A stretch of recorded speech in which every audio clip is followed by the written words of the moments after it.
وہ انسان کبھی بھی زندگی میں نہیں ہار سکتا جس کی امید اللہ تعالیٰ ہو۔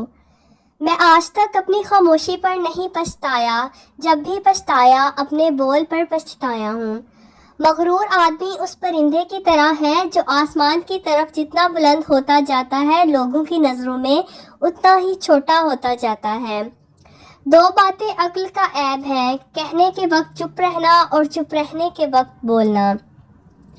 انسان کو زندگی میں ایسی ٹھوکر بھی لگتی ہے جو گرانے کے بجائے اٹھا دیتی ہے۔ ہمارے وہ الفاظ بھی تحفہ ہیں جو دوسروں کو آگے بڑھنے کا حوصلہ دیتے ہیں۔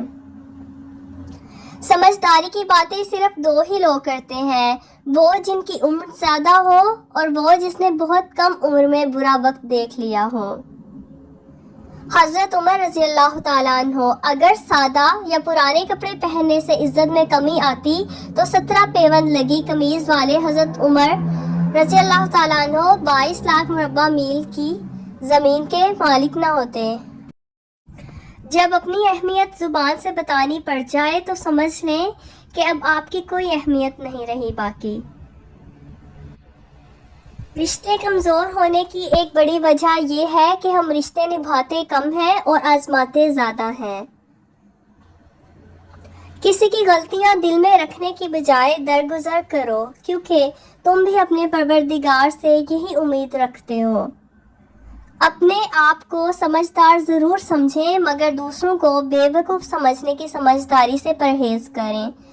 اس انسان کی ہمیشہ دل سے قدر کرنا جو تمہارے دکھ اور درد کو اپنا دکھ اور درد سمجھتا ہو۔ اختلافات پر صبر کرنا اور دوسروں کو برداشت کرنا ہی اخلاق ہے۔ انسان کو چاہیے کہ کان میں ڈال لے، اگرچہ نصیحت دیوار پر ہی لکھی ہوئی کیوں نہ ہو۔ صبر رکھو، ہر چیز آسان ہونے سے پہلے مشکل ضرور ہوتی ہے۔ دو طرح کے درد ہوتے ہیں، ایک آپ کو تکلیف دیتا ہے اور ایک درد آپ کو بدل دیتا ہے۔ نرمی سے جواب دینا دوسروں کے غصہ کو کم کر دیتا ہے۔ ہمیشہ ان لوگوں کا چناؤ کریں جن کو عزت دینے پر وہ خود سے بڑھ کر آپ کو عزت دیں، اور یہی بہترین لوگوں کی نشانی ہے۔ تو فرینڈز، کیسے لگے آپ کو یہ انٹرسٹنگ فیکٹس؟ ویڈیو کو لائک کریں۔ اللہ حافظ۔